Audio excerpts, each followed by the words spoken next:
Check 1 2 test. If somebody's gonna let's see.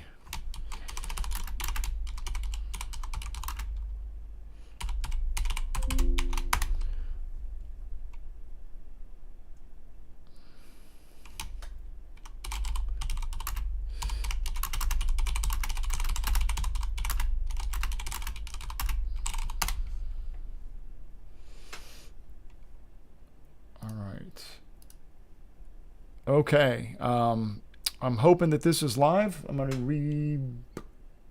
refresh my YouTube, and it is showing that it is. So I have no idea what happens. I'm hoping that everybody that was in can get back in.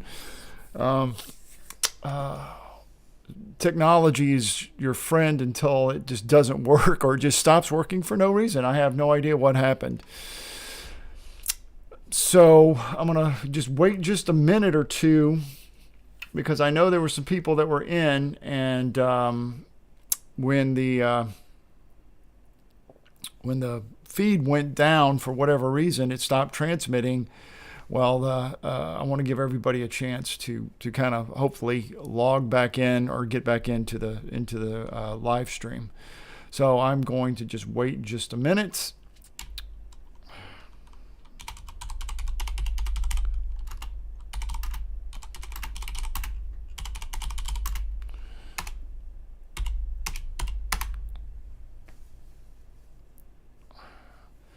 Yeah, that was just really kind of an odd thing to happen. I had everything up set. It was working. I actually started at 5 minutes. If you were in 5 minutes. All right. Hey, Janet.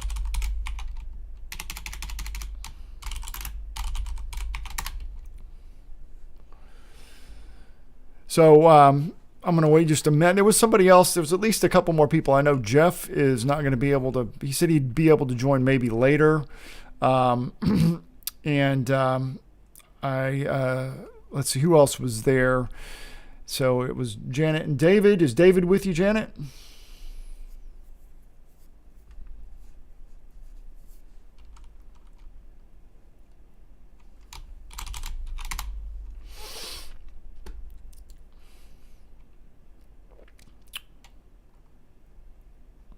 So am I coming across okay? Can you hear me, Janet? I know there's going to be a lag with, from what I do. Okay, cool. That's great. I know that James was going to try to make it as well. And so I want to wait just a second because of the glitch that I had. I have no idea what happened, but everything just froze. And on my end, my computer didn't, just the software that was doing the streaming. Tri-tips, my favorite.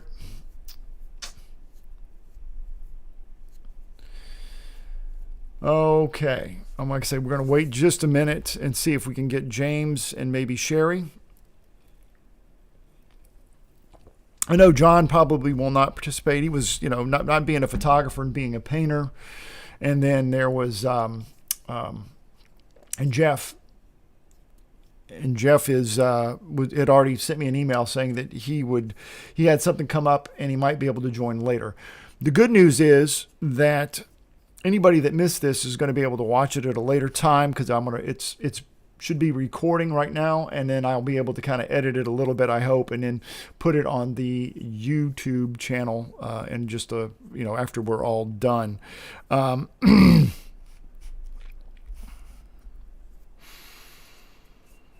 So, Janet, have you had a chance to look at your photos yet that you took?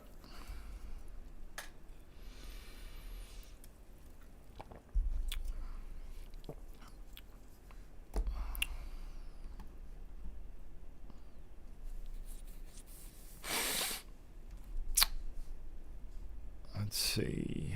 That should be good to go. It's showing. It looks good. All right.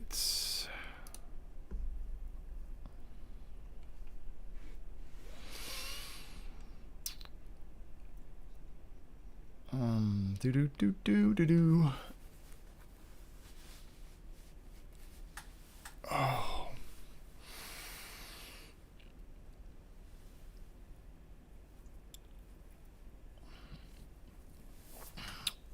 Oh, as far as me, I really I came away with a few photos that I really like. Actually, a couple that I really was really happy with. And there's one that that I took. I won't be able to go into detail on simply because of the amount of time that it's more of an advanced topic. But it was the shot that I did with the log and the hole, and then that island in the middle of the lake, and I had to focus stack and put it together, and it came out pretty decent. I'll share it with you at the very end.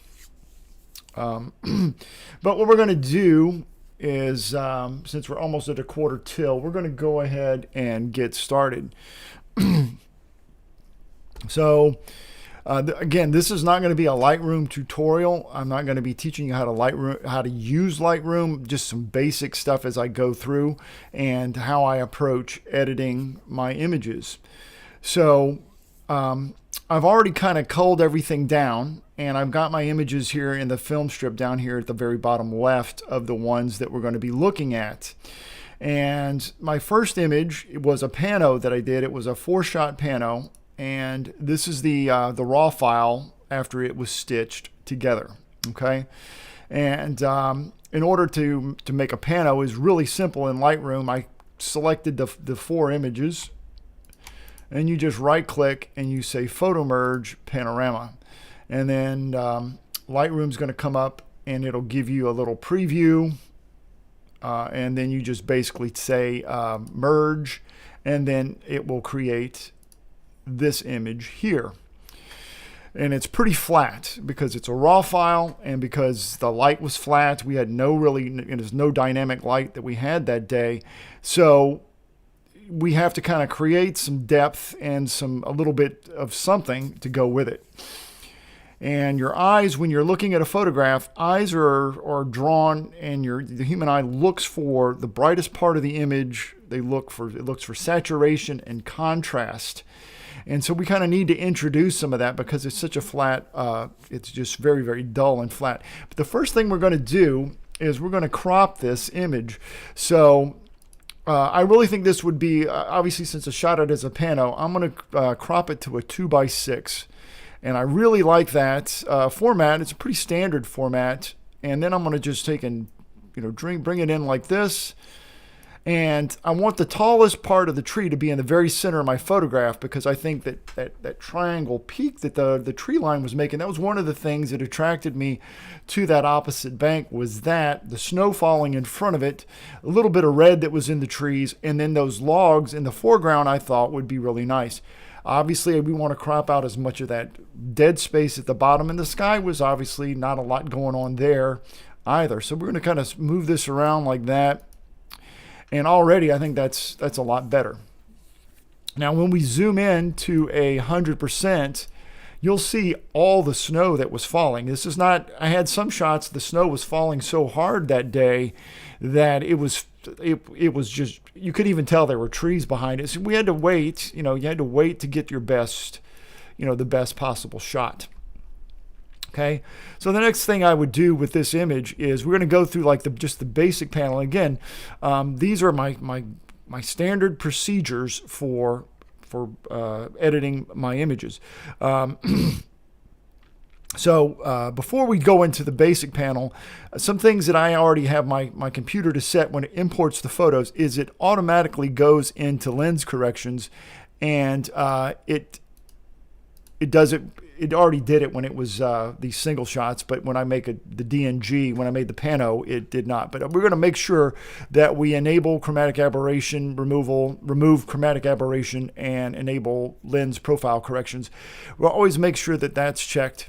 And then the other thing is we're going to go down to calibration, and I love playing with this blue primary slider because it really adds not just blue, because anything that's made with blue. So watch the top of those trees. Hopefully you're going to be able to see that. And it really kind of brings out the red that we had in the top of those trees. So I like that a lot. So then we're going to go back to the basic panel. Kind of looks to me that maybe it's a little tilted, so we can go back to our crop, and we can kind of adjust that just a little bit. I think that looks a little bit better. All right. And then we're just going to take and bring some contrast in. Notice what happens when we bring that contrast. We don't want to go crazy with it, but it definitely needs a little bit of contrast. That's going to help that image a whole lot. Now, most of these edits are going to be really, really simple. They're not going to be super complicated because, again, we didn't have to deal with a lot of, there was not a lot of, the light was pretty flat, and all of our images are going to be real similarly. The edits are going to be very, very similar. So my histogram up here is looking pretty good. I can actually bring in some more blacks. So this is my highlights. These are my midtones, and then over here is going to be my blacks. So in order to maybe move that over, I can just bring my blacks down just a little bit. Watch what happens as I go. You can see that histogram move over. So I'm going to just bring it down. I'm not going to go crazy with it. That's obviously way too much. But I think somewhere around in there is going to be is nicer. I like having, and again, we're trying to introduce a little bit of depth. Hey James, I see you there. That's great. I'm glad you made it. So we're going to introduce some depth into those images by doing that. All right. And so before, very, very flat. And then after, we got a little bit of punch. We got some contrast. And if you notice up here at the top, there's actually that red that we were seeing, and the tops of those trees is there. All right. I would not play too much. I'm going to add a little bit of dehaze. I would like to be able to see this up here in the top left.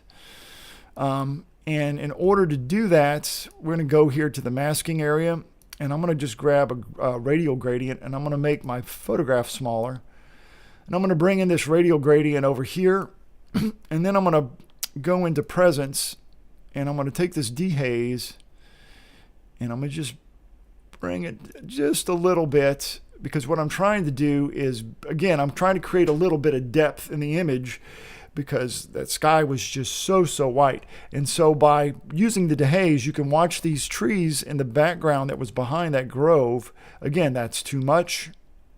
So we want to, find a happy medium there. So, somewhere around in there, I think looks pretty good. Hi, Mike. All right, so something like that. And then, again, what we could do is I'm going to create another mask on it. And this time I'm going to do it kind of in the middle like this, little bit of this. And I'm going to just go into the exposure. And I'm just going to, just a little bit. Not a lot. Again, subtlety is the key. When you go cranking the sliders too far on anything, it starts to get out of control really, really fast. So again, we're just going to try to draw the eye into the center of that photograph. So by putting this radial gradient is going to help us do that. And then we're going to add one more, and we're going to do this one's going to be just the opposite. As we create it, we're going to make it huge like this. All right. We're going to invert it. And this time we're going to drop that exposure because we want to draw the eyes to the center of the photograph. And watch what happens when I turn this on and off. If you watch the center, these down here at the very bottom, you can see where that is darkening that up nicely. And this is the best way by far to do any of your vignettes, is to use this radial gradient and then invert it and then drop your exposure, because you have the perfect control over where it affects it. Where you drag it is where it's going to affect your image, right? And so I would, you play with it and do this, and then you can turn it off and turn it on. And I think that looks pretty good. Okay. All right. So let's go back to making this fit in the screen like that. So that's the first image. The next image that I did was this. This is when it was snowing again. Oops, let's go into 100%. It was light snow. You can see just some snowflakes that are falling. Not too bad.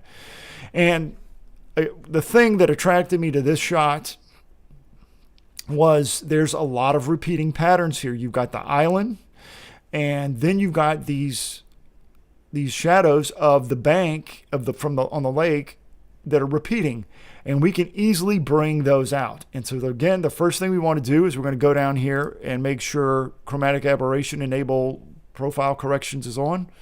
We're going to go down to calibration and then play with this a little bit. It was cold that day, and so I am absolutely fine with giving it a little bit of a colder cast instead of a warmer cast, because it was not warm, it was snow, and it was overcast. So if you notice that this kind of does affect the overall blue, the tonality of the blue and the warmth of the image. So I'm not going to go to 100, but I'm definitely going to go somewhere around 47 like I did on the other image. The next thing we're going to do is we're going to crop this. Now, again, we've got a lot of dead space that's not that interesting, so we got to create that, because we didn't have a whole lot going on that day. So we're going to take, and I think this would work better as a 16:9, again, because it enables us to cut out parts of the image that are just not that interesting. And we can do things that's going to help us draw the eye into the photograph. Okay. I don't think I had my tripod level, so I'm going to fix that too. Something like that. And let's do that. So that's already, I think, looking a little bit better. So let's go up here to our basic. We'll go up to the very, very top. And the first thing we're going to do